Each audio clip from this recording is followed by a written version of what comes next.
Hey there, ready to go on a little adventure? Because today, we're going to talk about something we do every single day, moving around. Let's jump right in and explore all the cool ways we get from here to there. So, just think for a second. How did you get around today? Did you hop in a car? Or maybe a bus? And what about visiting family who lives, really far away? We use all kinds of different things to help us on our journeys. And guess what? There's a single word for all of this. It's transport. Yep, that's it. Transport is just the name for all the ways we move people, like us, and all our things, like food or toys, from one place to another. Simple, right? All right, first up, let's talk about traveling on land. This is the stuff we see every single day when we look out the window. Let's hit the road. Okay, so you've definitely been in a car, right? With your family. But what if, say, your whole class needs to go on a field trip? You're not all going to fit in one car. That's where the bus comes in. And of course, there are taxis, vans, and even those really cool Jeeps you see sometimes.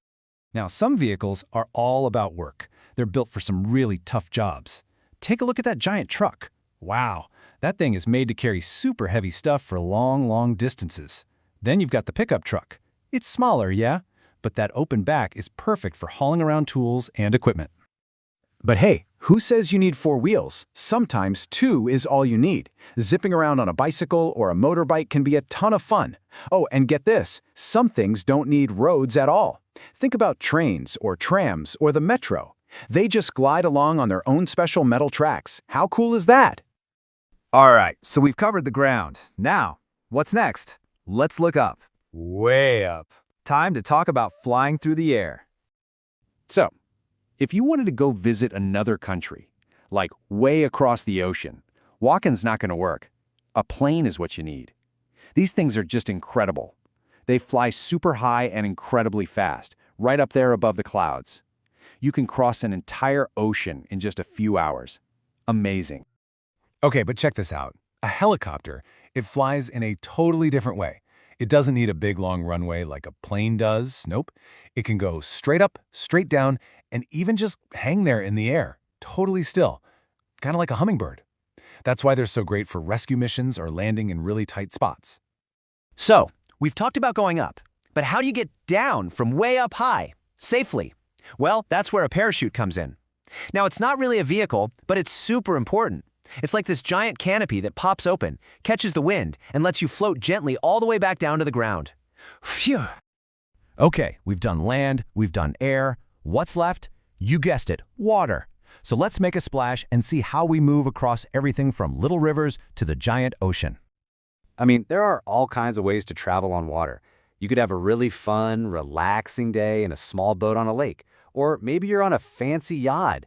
But if you want to cross a whole ocean, you're going to need something a lot bigger. We're talking huge ferries that can carry tons of people and even cars, or those massive ships that carry goods all over the world.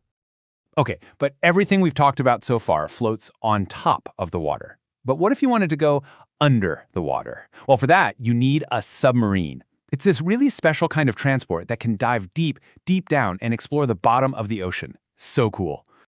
All right, before we finish up, I want to show you a few special movers. These aren't the kinds of things you see every single day, because they're made for some very specific, very important jobs. I bet you've seen one of these, the garbage truck. It might seem ordinary, but it has a super important job, right? It comes around and collects all the trash, which helps keep our cities and our neighborhoods nice and clean. Okay, have you ever wanted to get to the top of a really tall mountain without having to hike for hours? Well, that's what a cable car is for. You just hop inside this little car, and this really strong cable just pulls you all the way up. And the view from up there? Absolutely incredible. And just a couple more quick ones. You've got the horse cart, which is a really old school way of getting around, using an animal to pull you along. And then you have something for our tiniest travelers, a baby stroller. It's all about keeping the little ones safe and comfy when you're out and about. Whew, that was a lot, right? We have covered so many different ways to get around. Let's do a super quick review so we remember everything we learned. Okay, ready? Let's go. On land, we talked about things like cars and trains. Up in the air, we have planes and helicopters. On the water, you've got ships and even submarines. And for those special movers, we saw things like the garbage truck and the cable car. Awesome! So there you have it. That was our big tour of transport. But, that's just how we travel now. It gets you thinking, right? What will transport look like in the future? Are we going to have flying cars? Super fast trains to go through tubes? Who knows? It's pretty fun to imagine. Thanks for coming along on this little journey with me. Please don't forget to subscribe to my channel.